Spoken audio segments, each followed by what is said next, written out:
My name is Dave Lewis. I'm your moderator for the day. So this is a key issue brought to light, as usual, through war. Whenever there's a war, we suddenly realize we run out of stuff. The quote I heard earlier this morning is, okay, what are you going to do after the first 20 minutes of shooting? Which is true. Every modern war since the Civil War, American Civil War, to include the American Civil War, we have run out of ammunition in the first 30 days, without question. So it's not like this is a new problem, okay? I've been through all the papers. This is some very insightful research, good stuff. I encourage you to push back on it. Or at least ask them to expound on it. I'm sure they can. Our first speaker is Moshe Schwartz, who I have spoken with before on a panel. We told the government all the good stuff that they needed to hear. They didn't believe a word of it. And now 2 years later, that's exactly what they're doing. So well done to both of us. He is the president of Etherton Associates. He was on the 809 panel. I've noticed that a lot of people are on the 809 panel. He's had prior tours at CRS, GAO, and congressional panel experience. So with that, over to you, sir. Thank you. And yeah, I think 809 was actually for the number of people that served on the panel. I think that's how they got the name.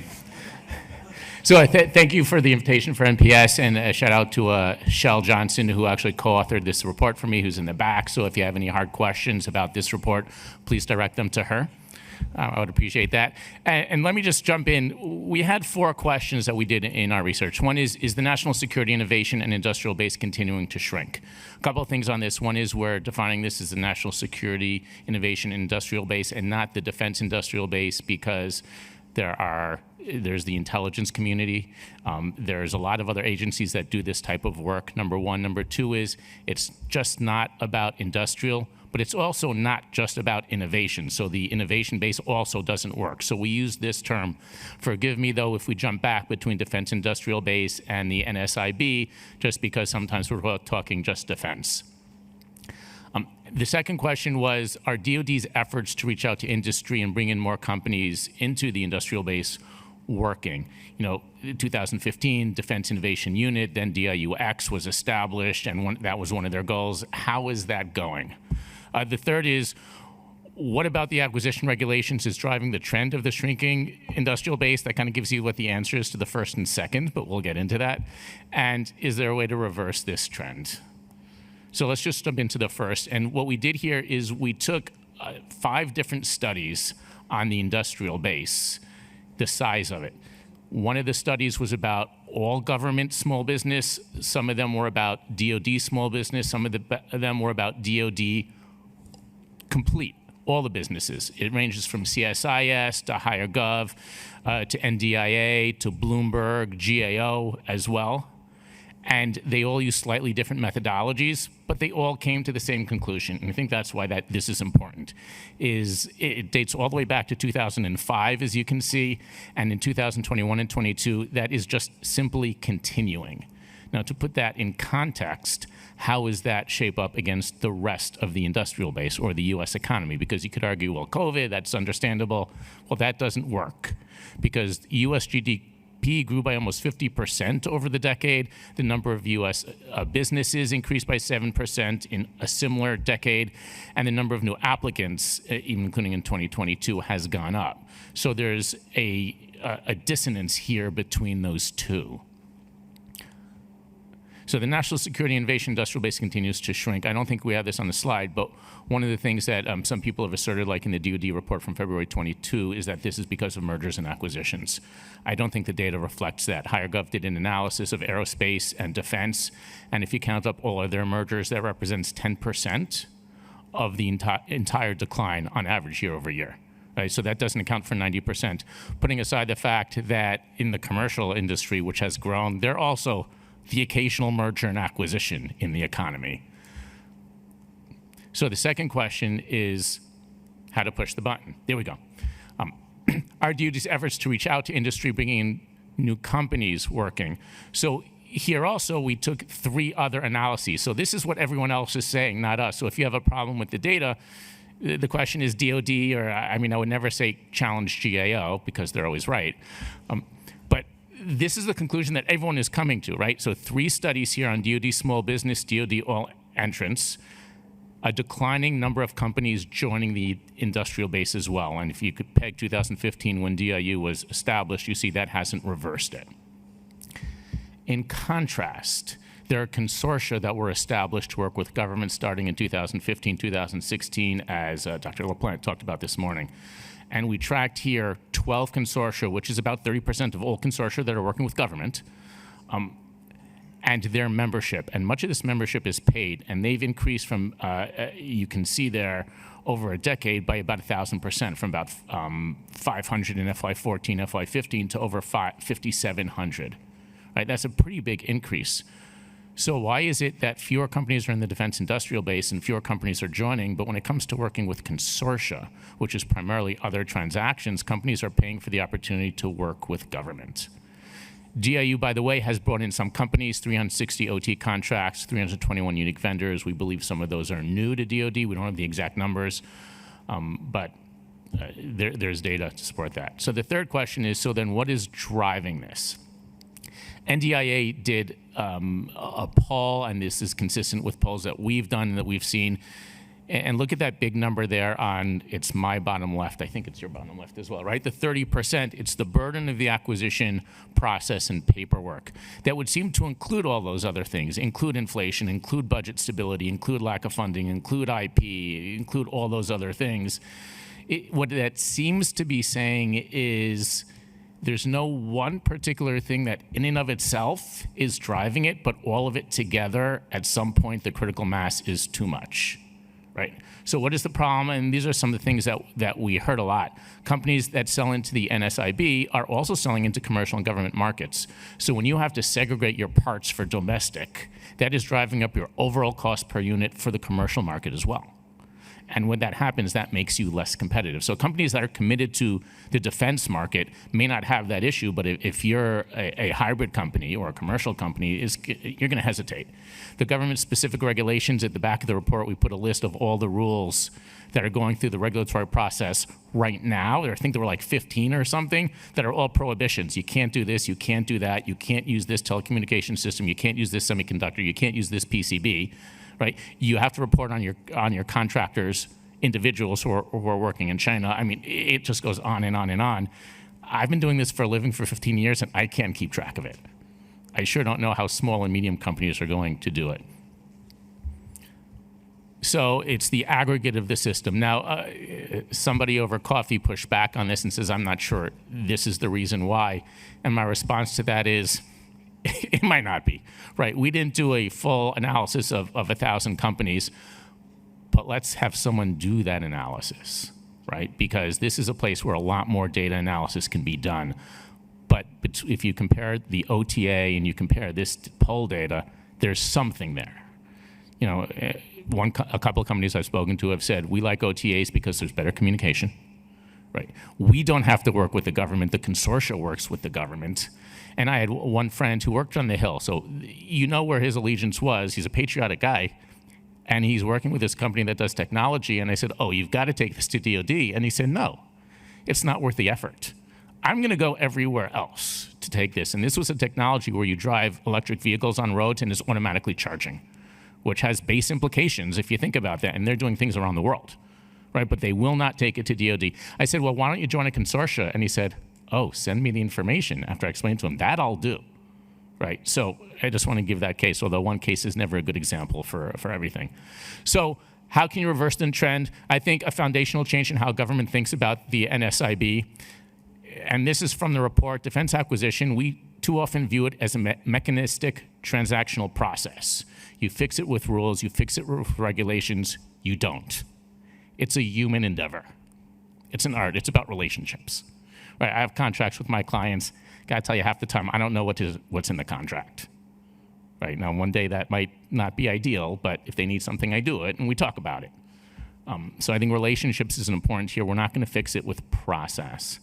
The second thing is, DoD needs a relationship therapist. Okay, now I'm no expert in relationships, but what my wife tells me is you know, you have to learn to understand the other partner. You have to communicate better. And so I appreciate this with DoD. I've got to work on that.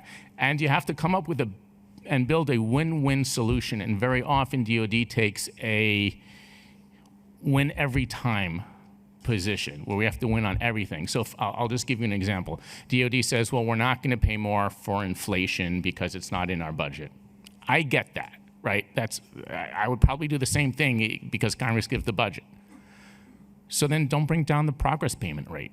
Say, you know what, for another 6 months or another year, we're going to keep it at 90%. Now they're bringing it down now to 80%, and that's not a terrible thing, but that would be a good example of it doesn't cost DoD any money to keep the progress payment up to 90% for another 6 months or a year while we still have this 4.5% or 5% inflation. That would be giving them something and saying we're not doing on inflation money, but we'll give you the higher flank. By the way, GSA sent out memo saying that they are not bringing theirs down, right? So it's not unprecedented. And then the third, and this was a recommendation of the 809 panel, and the Armed Services Committee has dabbled in this over the last few years, but has, I think, still more to go. Streamline the laws and regulations and repeal a lot of them. There are a lot of notes in the code that people don't even know exist, that staffers don't even know exist, particularly in the notes. Some conflict. I'll give you an example. There's a statute that says DoD has to report on cost growth for MAIS programs, Major Automated Information Systems. There's no such thing as a Major Automated Information System anymore. That was repealed, right? So either DoD is not complying or they're reporting on something that doesn't exist, right? So, and it's not DoD's fault. I'm just saying things like that are not necessary. Last thing I want to do, because, you know, I just love GAO, the last slide, is this was out of one of their reports, right? Sustainment challenges affecting selected aircraft. But this is what I want to point out. The most dots in all of these are all in supply support. If you count them up, all three of these categories are more than all other three categories. It was only one cup of coffee to read all of these notes, right? Diminishing manufacturing source. This is what we're talking about. Part obsolescence, part shortages and delays. This is a lot of what we're talking about right now with the defense industrial base. So I guess what I would suggest, lastly, is very often with the industrial base strategy, DoD is saying we need to shape the markets. I've got a better idea. Why doesn't DoD shape itself to fit the markets a little bit better? And I'll just give one example and then be done because I'm sure I'm way over time here, is, don't say that because then I'll keep talking. Okay. One example is, so DoD does SLEP program, SLEP, right? The increasing the life of systems for SLEP. But that brings obsolete parts because commercial doesn't support those anymore. So I got an idea. Instead of trying to make artificial companies creating these parts to support you, get your new acquisition programs done earlier so you're using the most up-to-date commercial parts and technologies. I know one technology system that the commercial company stopped supporting years ago and is still supporting it just for DoD. And they keep saying we're phasing out. DoD says just a little bit more, just a little bit more. But that costs DoD money, and it costs DoD capability. So don't make industry shape to you. I mean, sometimes obviously you do. I'm generalizing a little bit. But also take more of an effort of saying, well, we need to shape the industry and get a win-win. I will end with that. I do understand some of these were generalizations that I made, but like as Alexis de Tocqueville said, in a democracy, generalizations are sometimes a necessary evil. So I don't mean to be glib about the total direction, but I think in the context, that's what we found. Thank you. Thank you. And I was remiss in not introducing Michelle Johnson, co-author. Please stand up. So she is the Communications Director for Acquisition Research Program. So she's reachable. So all you students out there, he threw some thesis fresh meat out for you. So take a look at that. If you're interested, you can get a hold of Michelle, and that'll get you with Mr. Schwartz, and off we go. So next speaker is Mr. Edward Hyatt, heads the Baroni Center at George Mason University. Sir, go ahead. Great. Name's Edward Hyatt. If that does not sound familiar to you, it's because I'm a relative newcomer here to this space, so it should not be familiar to you. I do work for the Baroni Center for Government Contracting. I have for 2 years now. Prior to that, I have about 10 years of experience as a procurement and contracts person. various hats in those roles, but they were all local municipalities or county governments that I worked for. I also have about 10 years of HR and organizational behavior research background, so working for the Center for Government Contracting was perfect for me because it marries both of those backgrounds quite nicely. I typically talk very quick. I'm going to try and contain my excitement in this little space here because normally I'm up and down and walking all around, but I'll try. Nah, I don't have a lanyard. So anyways, so tip of the hat to all the experts that I'm sure are better content experts than myself, both in the audience at home and up here on the panel with me. But that being said, my topic that I discussed, it helps if I hit the right button, was competition. So the topic of my paper is tangentially related. Part of it is tangentially related to what we've been discussing mostly so far today. And then the last bit of it is directly relevant to what Moshe just talked about in terms of what he didn't call the defense industrial base, but that I did in my paper. So I don't think I need to sell or belabor this point, but competition matters for procurement, right? We know that it leads to a host of good outcomes. Usually lower prices, better innovation, higher rates of investment by companies, less chance of all the negative consequences of vendor lock-in. We have a bunch of statutes that also show a preference for competition. The Competition and Contracting Act 1984 specifically requires full and open competition as much as possible. What I focused on is two areas of concern in my paper. So first would be effective competition. So DoD's better buying power policy defined this as any situation where you had a full and open competition and you got two or more responses, which makes sense because if you're going to go through the hassle of putting something out to market, you want to make sure you get at least a couple responses, more the better presumably, right? So ineffective competition would be when you went out, solicited full and open competition, and yet you only received one response. So this was a concern, at least in some of the GAO reports I read from 2012, 2013, 2014. This was a concern, at least at that point. Market concentration is the other major area that I focused on. This is often used as a proxy for the degree of competition. It deals with the number of firms that are in an existing marketplace and the relative market share that each of those firms have. And the reason why this is important is because if any select number of companies have too much market power, it becomes an issue, especially if they consolidate in terms of mergers and acquisitions. This is usually a concern for antitrust agencies. But again, if you have companies with too much market power, you're looking at a situation where you're probably not reaping the full benefits of competition. So how I got on this will be a really quick slide. How I approached this whole situation was, again, being somewhat of a newcomer, I kept asking myself, what's the base? What are we comparing this to? So I have frequently seen the figures of the diminishing number of primary contractors, prime contractors for DoD. And my first thought is, well, what's the situation in the federal government as a whole? Because that would have an impact on whether or not we're actually diagnosing the correct ills of why this might be happening.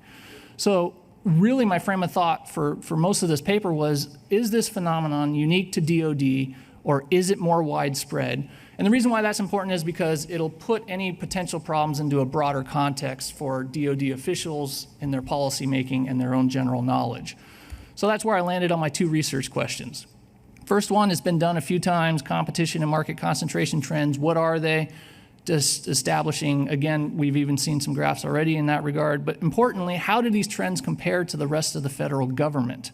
And in doing so, I tried to do something which I think had mixed success in terms of creating comparable markets, because also there's a concern you can't necessarily compare DoD to other government agencies because it is a unique animal and it doesn't necessarily compare well in certain cases. So how do you analyze situations where everybody's buying, say, office supplies? Is that a comparable market? So I did some work in that regard. One thing to mention, this was exploratory in the sense that it's highly descriptive statistics that I ended up with, right? Which means they're not prescriptive, so I don't necessarily have any recommendations, and they're also not predictive in any sense, but I think it provides a really good basis for doing that kind of work in the future. So we're already extending it a bit in terms of that regard. Oh, I'm sorry, folks. I keep hitting the wrong thing. All right, so yeah, anyways, somebody say something next time. Don't let me keep rambling here. All right, so my method, what did I rely on? USAspending.gov data, contract level action data, publicly provided, downloaded all of it, up to fiscal year 20, ended up dropping that because of any effects that the pandemic might have had, did a bunch of data manipulation in that regard. Where I aimed with my analysis was comparing DoD to all other government agencies combined.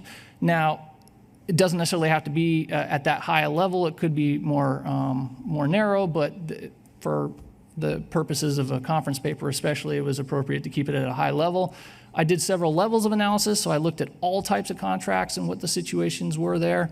Then I removed R&D services, something that's frequently done in this type of research, since they're heavily associated with large weapons development.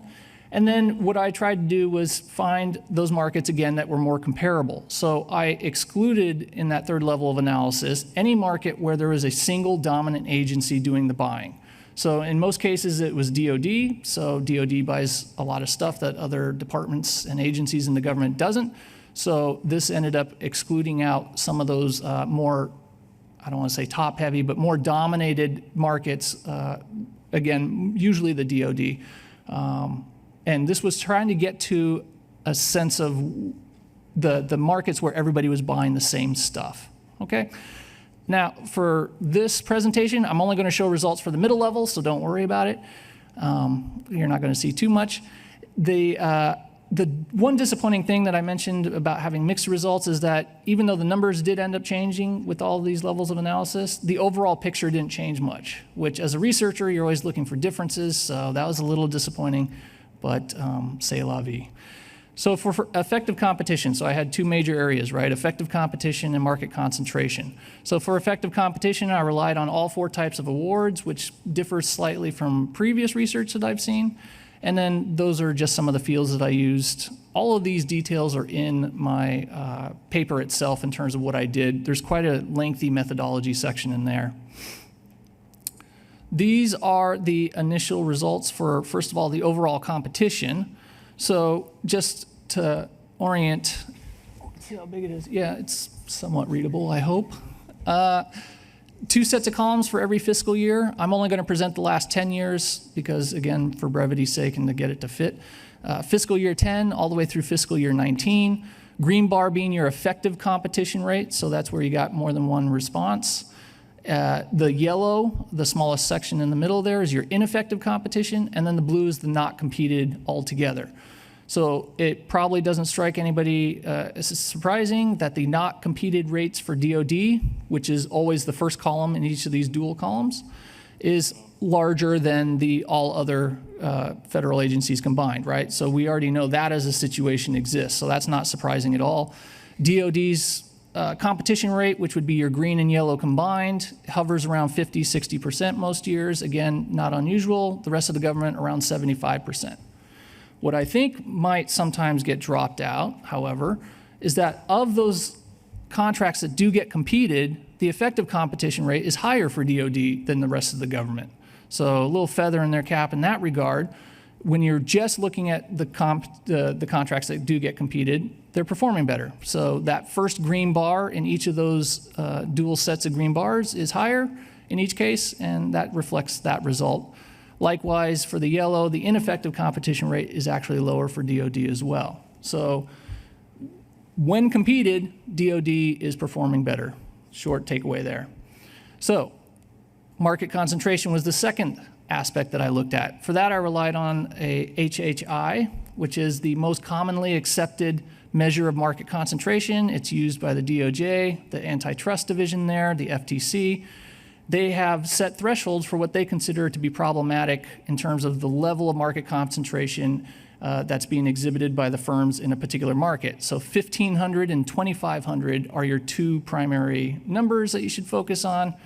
Again, shows the differences between what they consider unconcentrated, moderately concentrated, or highly concentrated markets. For my research, I defined a market as a PSC, so product to service code. Ideally, it would be a market would be limited to only those areas where you have substitutable products. It makes it a little hard for comparison's sake when you narrow it to just the level of PSC. So I went up a level 2 category, all defined by other agencies. For firms, I use parent companies, which sometimes differs from the recipient of the award. So I considered the parent company to be the true source of the market power in this regard. And for revenue, for obligated funds, I only took companies that had net positive revenue for a particular time period.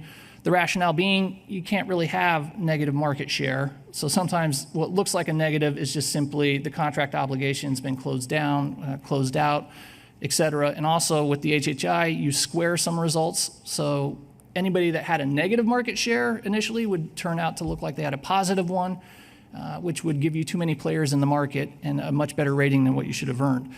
So I looked at the overall weighted average for HHI, for DoD versus all others, and then I also looked at the top 5 PSCs because I think there's value in doing that too. This is the result in that regard.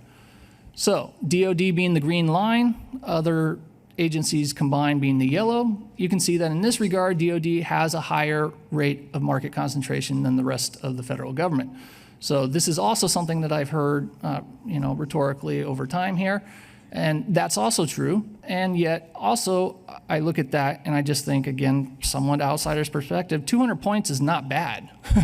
The delta there is only usually about 200 points in most regard. And you'll notice that in all cases, it still falls below that 1,500 mark, which is your moderately concentrated market. So this is a combination of all the markets being serviced by DoD and the rest of the federal government.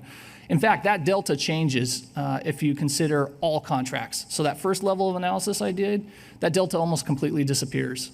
And DoD mirrors the federal government within 50 points on most of these years. So this is, again, no R&D services included, but with all contracts, they're almost on top of each other. So that's informative. Now, top 5 PSCs, I thought to myself, okay, I have these, select markets where I know that no single agency is dominating, doing too much of the buying. Do we have regular purchases being made in certain PSCs? And of course we do, right? So these are the top 5 PSCs for that last 10 years. They're the top 5 PSCs in all the last 10 years. And the top 3 of these are among the top 5 for the entire sample of 20 years. The bottom 2 are actually in the top 10 for all 20 years as well. So we're looking at somewhere around 12 to 15% of federal expenditures just in these 5 PSCs. So it's informative to look at them individually because, like I said, PSC level is probably the most appropriate level for market anyhow. And I also liked it that DoD did not make up a huge percentage, at least overall out of 100, of each of these markets, right? How am I doing on time? I never even checked the time. I'm watching you. All right, very good. So these are the results for these top 5 PSCs. I'm not going to say too much about them other than to say that they're obviously more variable than just the overall weighted average, which makes sense. The R425 there in the bottom left, where DoD is quite equivalent to the rest of the federal government, that's the one where DoD represents 70% of the spend in that category. So that's heartening as well to know that they're that comparable in terms of overall market concentration. That's a sign of healthiness. The only area that might be concerning, especially from a concentration perspective, would be that drugs and biologicals, the one in the top middle there. In that case, all years almost exceed the high level of the threshold for high market concentration that would be considered a concern. But you'll see the federal government is right up there as well. No surprise given that that's the nature of that market quite frequently. So not quite as rosy a picture as the effective competition rate, but also not necessarily that bad, at least not from my perspective. About a minute. Okay, great. So 1 minute. The last bit is what ties in really well with Moshe's work there. Contractor base, still looking at the decline in the number of prime contractors. So here I've got for the entire government total on the left there, and then also for the DoD. Also very heartened that some of my numbers here were scarily close to the numbers that you had produced in yours, which is always nice as a researcher to get confirmation of that, knowing that you're not way out in the middle of nowhere on your own. The exit numbers and entry numbers are probably a bit inflated for different reasons, but I won't go too much into that. Entry is based on fiscal year '01, so anybody that entered based on the years, but my data set only went back to '01, so if you were to go back farther, these numbers here would probably be less because there's probably some players that did work, left, came back, right?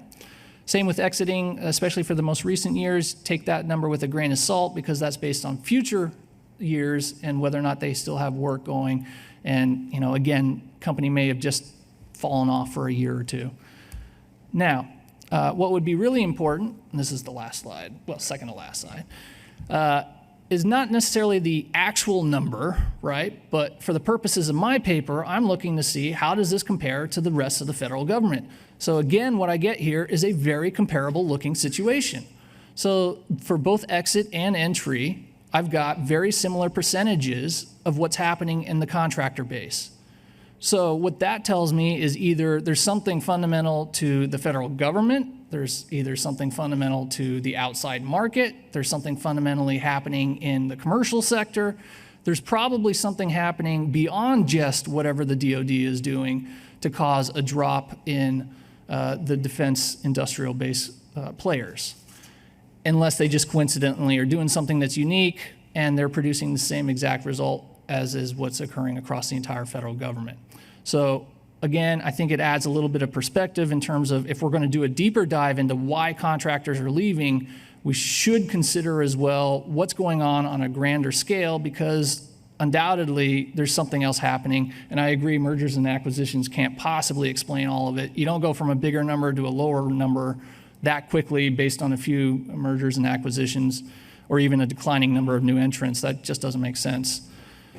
So 3 takeaways. Effective competition is pretty healthy in DoD compared to other agencies. Market concentration, not so much, but it doesn't look terrible to me. And the contractor-based situation looks very, very similar overall and across the board. So I think this should inform future research when we start looking at causes of what's going on and designing interventions. Excellent. I think it's clever that you use your school colors for your graphs and highlights. I hadn't seen that before. Well done. And our last speaker is Daniel Glickstein, currently with the GAO, and prior SASC staff tours. So over to you, Daniel. All right, thank you, sir. So good afternoon, everyone. As Ed mentioned, I know we have some experts in the room, so I want to leave time for questions. I've also been scanning the audience, and I'm keenly aware that we are the first presentation after lunch, so this will be brief. Similar topic as my colleagues, our focus area really is strategic management of the defense industrial base. So ANS, OSD industrial policy, service acquisition headquarters. How are they looking at risks year over year? How are they looking at the aggregate level?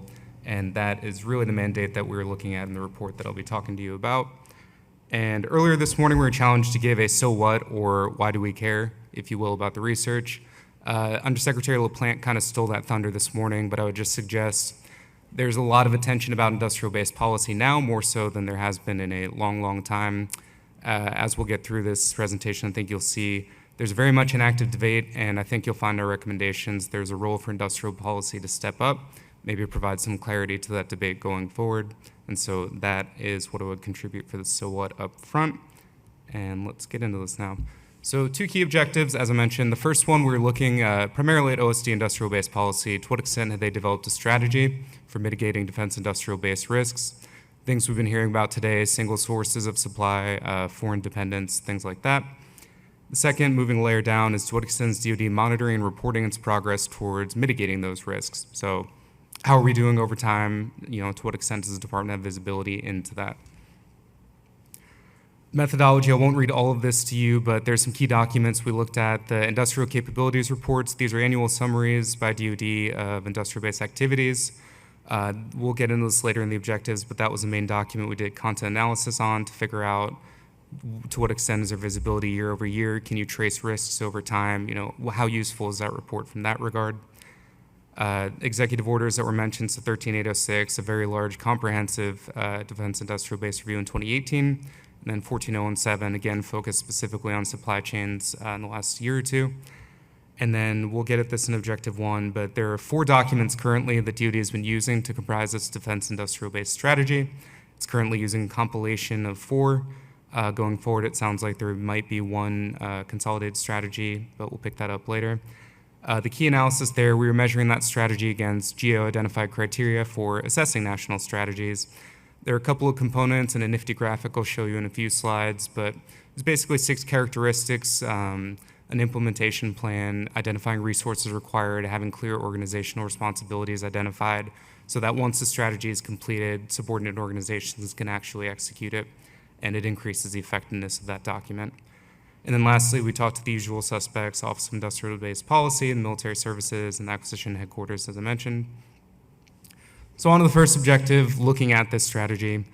Top level finding is that at this time, through September of 2022 last year, DoD was lacking strategic direction. They did not have a consolidated or comprehensive strategy for the industrial base. Consolidated, meaning what I talked about a minute ago. So the department had cobbled together 4 different documents. The earliest was from September 2018. The latest was from February of 2021. So it was over a 2.5-year period. Most of that was not taking into account COVID-19, certainly doesn't reflect Ukraine and what we were talking about earlier today. And so from that regard, that strategy was somewhat lacking. And then comprehensive is speaking to the criteria in this graphic you see at the bottom. So these are the what we were applying when we were looking at this document, not a discussion of resources, performance measures, or tasking specific organizations. And as I mentioned, these are all things that would help that strategy or the future iteration that Undersecretary LaPlante was talking about to be implemented more effectively in the future. And one note here, so at the time of this discussion, 2021 and 2022, industrial base policy officials pointed out that there were resourcing challenges. It was difficult to have enough staff on hand and resourcing available to fully devote to a unique strategy at that time. They also pointed out, I believe in a 3-year period, there have been 7 different DASDs for industrial base policy, so it's difficult to gain traction with that. I would note at this point, there is a confirmed assistant secretary, so that office has been elevated, and that senior leader is in position as of 1 or 2 months ago. So hopefully they can get more resources and put more effort into a strategy in this next iteration. And then second element, so monitoring and reporting. This slide is on monitoring, the next one will touch reporting.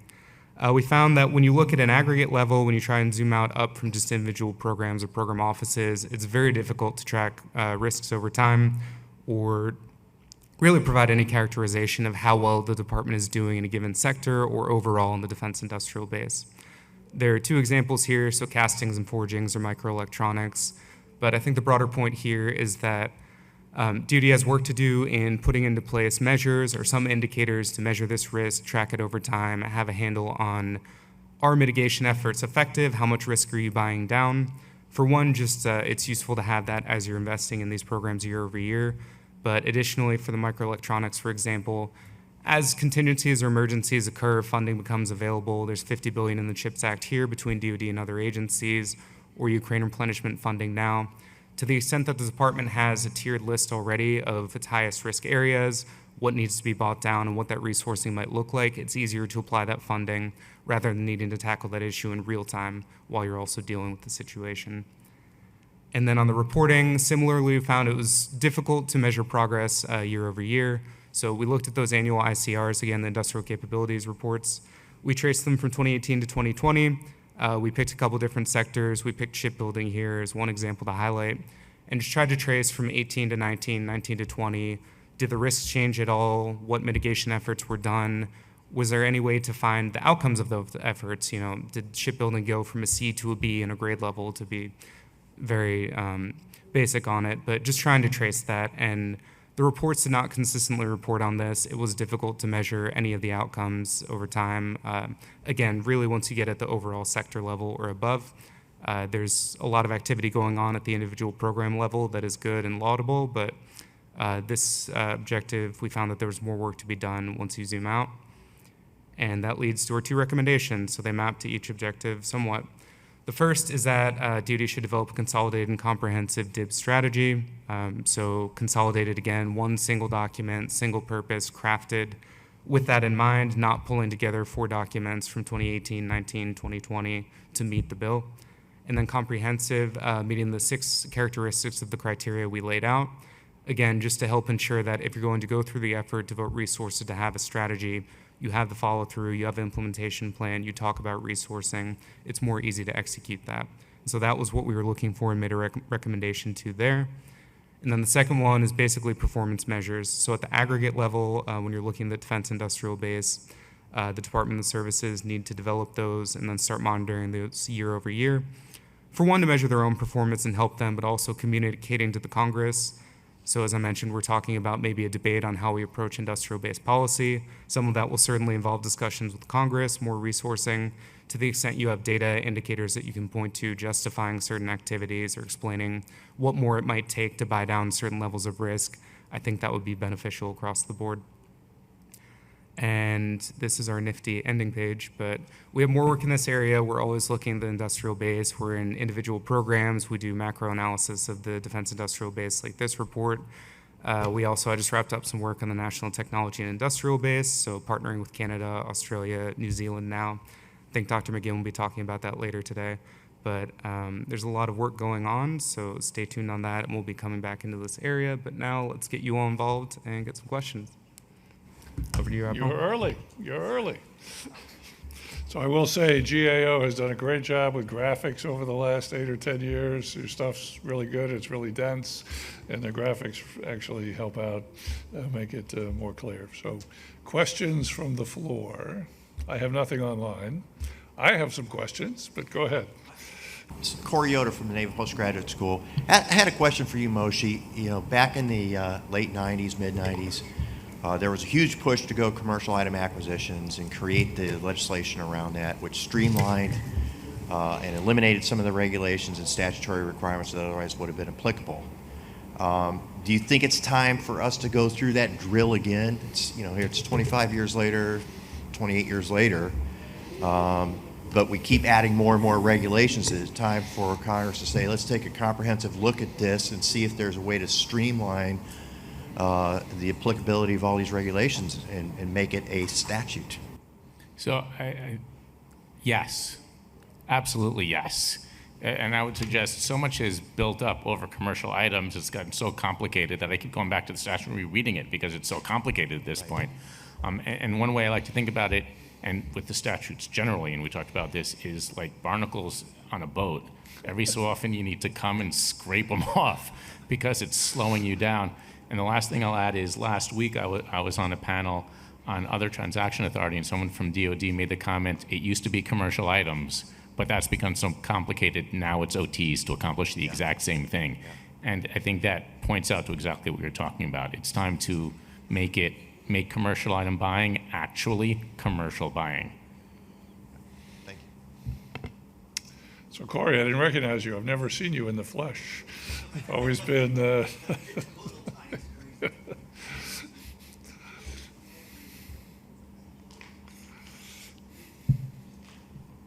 Jeff Dunlap, Naval Postgraduate School. Hey, I've been looking at this problem for some time. I'm seeing all these graphs. So I'm going to ask the question before I make the comment. Is there a public relation issue in attracting small businesses within the DoD?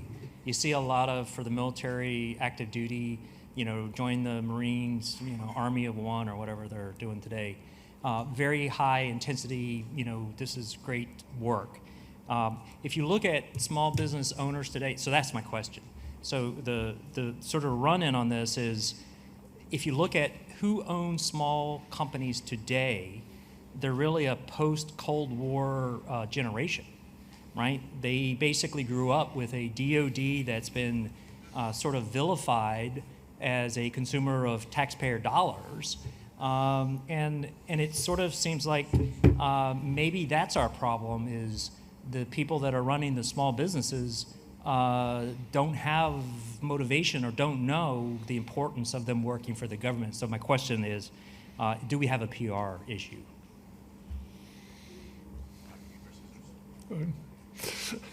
I'm happy to start.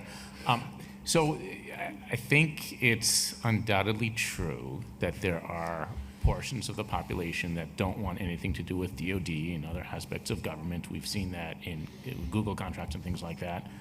I personally, and I don't have data to support that, that's probably not a good way to start an answer at a symposium like this, but do not believe that that is the majority or even close to the majority or even a significant minority of businesses. I don't think it's a PR problem. I think it is an incentive problem. And I think when you are the largest buyer of everything on the continent, it's not a PR problem, it's a conscious decision of people choosing not to work for you for a variety of reasons. Okay, sir? I'll just jump in on that because we did one study that involved okay. interviewing a number of folks working at small, medium-sized businesses, and they commented that, yeah, it was mostly regulations that they were stymied by. Specifically, any level of regulation that would kick in once they became larger. They were very present to what's the ceiling that we can get to before we have to deal with a lot of extra crap is really what they came back to us about. So they intentionally kept their business at a certain level or wanted to stay subcontractor, for example. So there is a lot of awareness of what's going on. I didn't pick up a whole lot of, oh my gosh, we didn't realize that there was this grand opportunity to get this large payer and, you know, steady cash flow and a great client. Like there wasn't any of that unawareness. It was just really, some of these regulations are just, it's not going to be worth, you know, the juice isn't going to be worth the squeeze for us. Sir? Hi, I'm Jim Barth. I'm the Region Contracting Chief for the Army Corps of Engineers. Most of the West is my domain, and the last couple of years, a lot more obligations, a lot more small business percentage higher. We're doing great things across the board, but the number of small businesses has gone down by 50%. And I mention that because we're fairly commercial construction. And what I'm hearing now from small businesses is that they do believe that the big game changer for us, and maybe for others, are the new NIST cybersecurity standards. Are they overstating in terms of the potentiality of that drawing firms away from DoD? Or do you think, do you share their concern that these new cyber standards are really going to be the big squeeze in terms of losing industrial base? I can answer that, but go ahead. I claim partial parentage of CMMC, cybersecurity standards, and the FAR clause, was it 256? Is that the right, if I got the right one? Or NIST 256? So the standards that were written at the time, the way I describe it is if you're not doing those in your home, your family is at risk. The standards are have a password, encrypt your network, don't do things on your don't go online to games with your work computer, those sort of things. The responses I got from small business at the time were two quotes in particular stick with me. My uncle does my cybersecurity and he doesn't know what the words mean. And the second one is my son does our cybersecurity when he comes home from college to do his laundry. And the idea behind the standards, and I would agree, I left that field in 2020, so I'm that dated, was that, as with many government things, a lot of stuff got added, but the general idea was to have a minimal level of cybersecurity, sanity, not sanity, but what's the word I'm looking for? That met the minimum standard to protect the government's data that you were using. Frequently, the business computer was the same computer the kid used to play Fortnite in the evenings, that kind of stuff. And the idea was not to be onerous. The idea was to make sure that there was a minimum standard that businesses could comply with. I believe an industry has grown around it. My personal opinion is maybe it's a little bit overblown, but that was the intent behind it, is to follow the NIST standards. And if you actually sit down and just read them, it's pretty much what I said. You know, use a password. Change the default password on your CNC machine you have in your garage. You're making bolts with it or whatever. Don't use the default password. Change it. Don't use the default password with a router that comes when you get hooked up to Verizon or Comcast or whatever. Those are pretty straightforward. The inspections, I was the commander at the director at DCMA, and we did the assessments. We did assessments of the big companies to make sure their subcontractors were following the rules. And the biggest problem then was they didn't know who their subcontractors were. The tier 1 and tier 2 primes didn't know who the tier 3 and tier 4 primes were, a lot of times because they bought stuff through a distributor. And so they didn't know who their suppliers were. So much of the benefit I saw at that level dealing with the tier 1s and tier 2s was they were starting to populate their supplier base so they would understand all the way down literally to the company that's making bolts in their garage on the weekends that they had a level of cybersecurity. And so that's been my experience with it. So I've read a lot of this is too hard stuff, and I would push back to the extent that it's to meet the NIST standard, which does monitor, change, and update. So go ahead. So, yeah, just three thoughts. One is, I'm not sure the question in this case is it driving away companies from the industrial base? Of course it is. Right? There are companies that can say, we don't want to do CMMC or any of that. And the question is, can we afford not to do it? Or what do we need to do? I mean, it's a security question. We know China has stolen part of the JSF plans. That was in the media, assuming you can believe the media, right?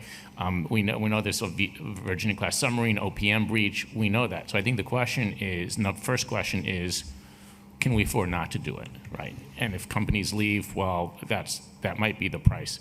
I think there are two other questions, which is, to what extent does DoD fully understand the impact that this has on industry? That doesn't mean don't do it, but the numbers that they've been putting out on what it will cost industry is not what I've heard industry saying and small business saying it will cost them to implement. That doesn't mean don't do it, but a little bit more honesty there. And then I think the third question it raises is, there are going to be things like this you may have to put on industry if you're DoD and frankly other agencies, but then stop putting the other crap on them, right? You don't need the other 50 regulations that are out there. Make what counts fewer regulations and enforce the ones you've got. Sure. Hi, yeah, two questions. One for Dan on the Defense Industrial Base. So you talk about doing this comprehensive strategy, and I'm with you. I wrote the annual capabilities reports, and they're general in the sense that they look at specific sectors. They don't get into mitigation. If you're changing that, what you're going to do is then create a classified report, right? Because you're not going to be able to release that. So I want to get your reactions to that, because that reduces some of the transparency, which is very beneficial of those reports. And the question to Ed and to Moshe is, one of the things, I'm sorry I missed you, Moshe, but I read your paper, and Ed, I heard you, of course. But the whole issue of consolidation, there's a lot of talk about the report from last year from DoD talks about consolidation is really kind of impacts competition. But your analysis said, I didn't see any real change in the last decade of numbers in competition within DoD marketplaces, substantial. So I just want to get both of you all's reaction to that. And your name again, sir? Sorry. Sorry, I'm Jerry McGinn. I'm the director for the Baroni Center Okay. from George Mason. Sorry. Yeah, thanks for the question. I think there are a couple different models that can get at that. Like the 13806 report, for example, you have the bulk unclassified, do a classified annex where you get into implementation details. That might be one useful one where you still provide some information you're communicating. Congressional staff and members' offices maybe aren't cleared to certain levels. They have access to that information. They can access it. But I think in general, maybe the ICR isn't the best way to communicate this information, but for policymakers and in Congress, they need some easier or different way to measure year over year, particularly as they're considering more robust funding for Title III, maybe changing how we do investments in the industrial base in general. There has to be some story, supportable data underneath that to help make that case through the day. Otherwise, you're just asking for more resourcing, but you can't explain why. So. Cool. And then thanks for the question. The market concentration doesn't seem to have fluctuated terribly much, but what's missing in that analysis and what is really probably the next step is to see, well, are there other impacts? Because the whole point of the market concentration is that it's a proxy for, or market concentration is a proxy for the competition itself. And so the whole point of the competition is to get the lower prices, the lower program costs. Again, the presumably a greater level of investment by companies in their own R&D. So the thing to look at would be those outputs. So are those things changing at all? Because maybe that's just not a very good proxy for the competition and the effect that, maybe lesser competition is occurring and it's just being masked by this market concentration measure that's most frequently used. So So I'd say avenue for future research in this regard. Yeah, looking at some of those actual outcomes, especially program costs.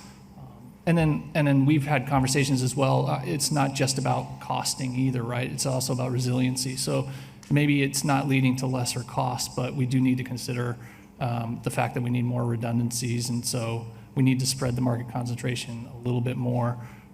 So looking at those other outcomes, I think is the next step.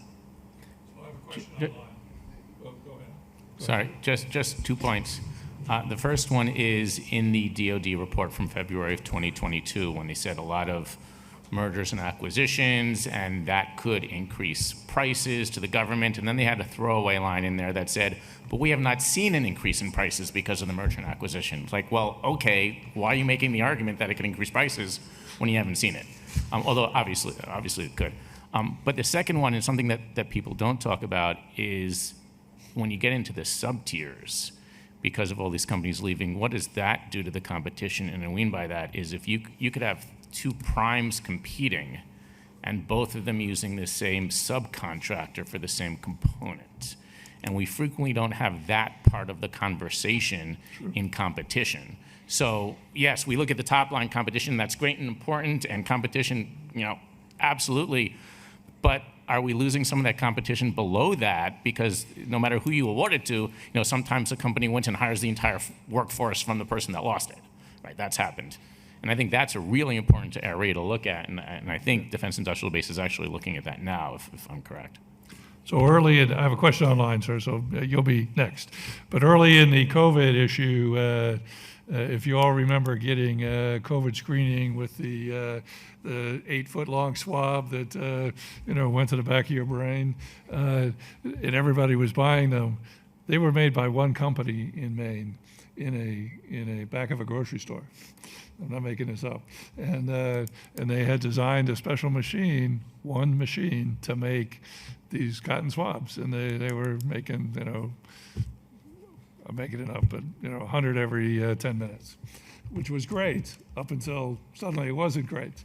And so they called DOD and said, can somebody make some more machines for us? Because this was a custom designed machine from 15 years ago. The person that designed it is dead. He was my uncle or whatever. And so DOD actually went and found a big company to go make them a bunch more machines. And they bought the rest of the grocery store and kicked all the bananas and the fruit out the front door. And they turned into they're making thousands of millions of these things. So that's a real world example of exactly that. So online question from Michael Gerbassi from DOD. Question for Moshe. Your research mentions intellectual property integrity as another concern from industry. What can government do to address this? So I think that's a really complicated one that we probably can do an entire panel on, right? And I think, isn't GAO talking about that later tomorrow? So definitely tune into that one, right, for GAO tomorrow. But I'll throw out a couple of quick things to think about. One is, I think there's a problem with terms. And what I mean by terms is very often when contracts are signed between DoD and industry, I think they don't think that word means what you think it means, if I can quote the movie, right, A Princess Bride, where they each think they're signing something different, and then that creates lots of problems. So the one is maybe the DIDs, the data item descriptions or what have you. Get better understanding, this goes to workforce on both sides, get better understanding of what do you really mean when you say something. What does what is. The second one sometimes is pay for it at the end of the day, right? I mean, there's this, I've heard people in DoD say, well, we need it. Well, that's great that you need it, but industry, the business of business is to make money by and large, and these are patriotic people by and large, but they do have to be paid for, and you can't just say, well, we need it, because the consequence of seizing it or saying we need it, you're going to give it to us, is that they just won't sell to you anymore. If they are a company where 80% of their work is in industry, it's just not worth it, because if they turn something over and then you give it to somebody to do operation and support on it, they will have learned that what they give you will be turned over. That's true. That's very true. Sir, over to you. Hey, thanks very much. I'm Chris Eukins from George Washington University Law School. Actually, Michael Garbesi is one of my students, so can you hear me online? Yes. Tell him, Michael, I'm going upstairs to grade your paper right now, I promise. So the question I have for you, it's actually all three of you, it has to do with the competition issue and what effective competition is. The Competition and Contracting Act talks about what the necessary competition is. Every responsible offeror, every responsible bidder should have an opportunity to participate. So very high level. What you've identified as very low level is just if two firms compete, that's adequate competition. It's probably somewhere in between, and somewhere in between, if you accept a starting point premise, a theoretical premise for procurement in general, there's a working assumption that what organizational economists call an agency theory, which is that the intermediary, the contracting official, won't do adequate market research. Competition isn't important in itself. Competition is important because it forces all that market information into the contracting official. So, for example, when you buy a car, how many dealers do you have to talk to in order to have an adequate sense of the marketplace? That's the question. That's the adequate competition. So if we look at the level that Congress said, it's probably unattainable. If we look at the two competitor, it's probably not enough. The real question should be, how many vendors have to compete in order for the contracting officer to have a full flow of information from the marketplace as to quality and price issues. And that goes to GAO. GAO, and I know it's a different function within GAO, it's a bid protest function, but GAO, the bid protest function, is a really good job of assessing requirements, but doesn't feel comfortable at all assessing whether or not there are adequate competitors in the field, apparent competitors in the field, based on those requirements. Is a sufficient marketplace being built in a specific procurement in order for contracting officials, contracting officers, to get all the price and quality information that they need? Do we need, and this is for Moshe, do we need a new legal standard? Should the legal standard be adequate competition is when a real market, which gives the contracting official all the information he or she needs, when we reach that point, that's adequate competition under SECA. So really, it's a question for all three of you. Thanks very much. I'll just jump in here. First of all, that's not my definition, right? That's DoD's better buying power policy. But I also agree as well, and I've had conversations with other people at the Baroni Center as well, that it's not even a numerical thing sometimes. Working on the receiving end of proposals, I would be happy with 3 high quality responses versus 10 junky ones. So, we're also dealing with the quality of the competition that's available out there. It's not just simply a numeric. And then what I'd love to get my hands on, right, is the actual procurement and solicitation data, not just the contract award data. Because, for example, in my paper, what I'm dealing with in terms of the definition of a market is everybody that's been awarded something. What I'd really like to get my hands on is how many people are bidding on these things to get a better sense of what's the actual market out there, how many players are there, do we keep only getting 3 responses every time we put out a solicitation for this product, et cetera. So I think that's great, and if you got a way for me to get my hands on that, I would very much appreciate talking to you more. On the protest, I would just say that is another organization that is literally firewalled from us, and they're all attorneys, so I'm going to avoid trouble and decline comment on the question, but appreciate it. So I'm going to agree here. I believe, Chris, you are the co-chair of the government contract at a law school. I am not going to weigh in on what the legal definition should be. I will defer to you.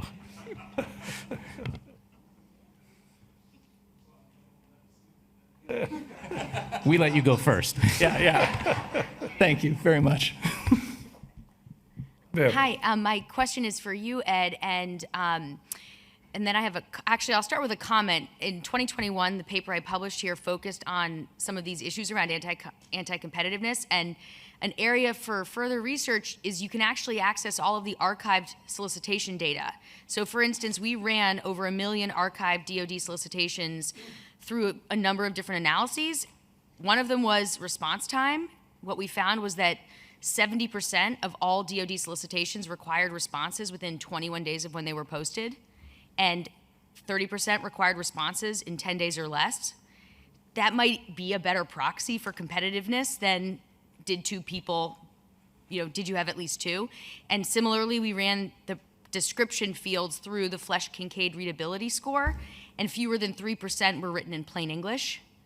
So if you're thinking about, is this free and open, those are really good proxies, and I have a couple others we can chat afterwards. But my question for you is, your data, I think, hits on it perfectly, that anecdotally, the same problems that plague DoD persist across the federal government.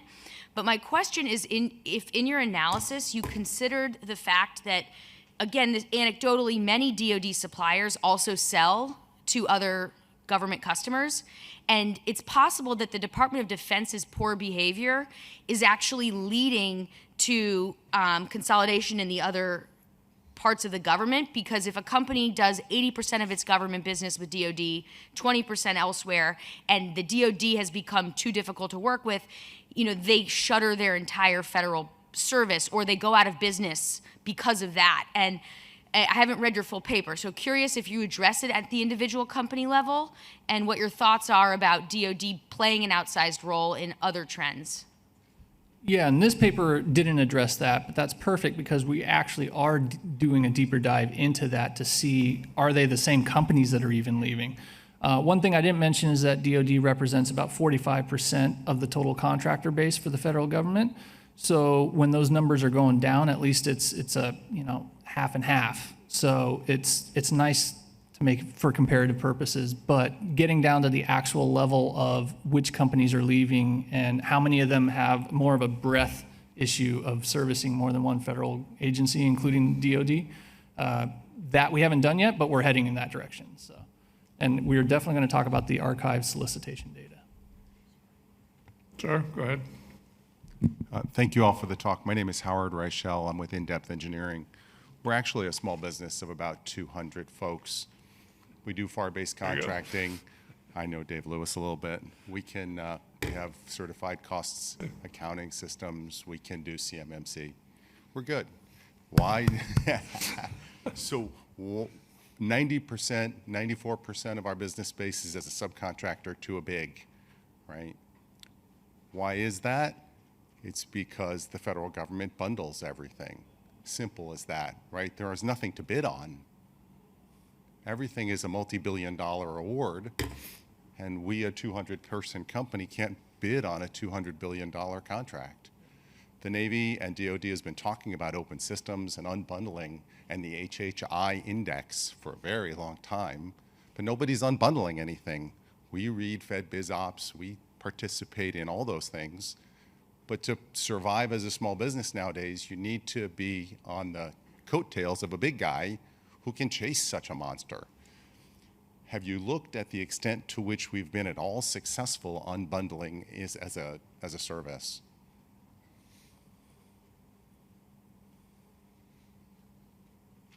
We haven't. Yep. That's what it is. Well, I'll give you a shot here. So I know of a large number of small business, sounds like you're in this group, that avoid the regulation trap, if you will, by tucking in underneath a big company which complies with all the regulations. And so what they tell the small business to do is what the small business can do, and tend to strip away most of those issues. Ask some hard questions about cybersecurity, ask some hard questions about where did you buy that titanium, things that go to kind of the big problems. And then at least certainly with the company I'm with right now, we do try to shield the small companies from a lot of that. We take care of all of the regulatory issues and really only come in when there's evidence of a problem or it's a particularly touchy topic. Cybersecurity probably being the lead. So there's that side of the discussion. I think the other side of the discussion is that the government program managers, I used to be one of them, get graded on what percentage of small business they award to. As a contractor, contractors are required to award to small businesses at some percentage, but there's no credit given for, it's a check mark. Did you get 30%? And then that's it. There's no passing forward or up to me as a program manager, say government program manager, hey, I met my 20% threshold. but my primes also met their 30 or 40% threshold. So in aggregate, I'm doing great in small business, except by the standards as a government, I look like I'm doing terrible because I haven't actually made my numbers. So I think there's a point-counterpoint discussion in there. I think a lot of small businesses tuck in order to avoid the hassles that all three of you have been talking about, and there's validity to that strategy. Moshe, you Yeah, wanna the only thing expand I on just that? want to add, I guess, I don't know if it's add, but if you look at the numbers on the declining industrial base, innovation industrial base, whatever it is, it's a small business problem. It's a large business problem. It's an all business problem. In fact, the numbers are going down consistently. When GAO did a report last year on DoD small businesses, it was a small business report, and they talked about the decline of small business, and then they had a line in there that said, but the annual decline of other than small businesses was, I think, 7.4% annually, give or take, which was actually larger.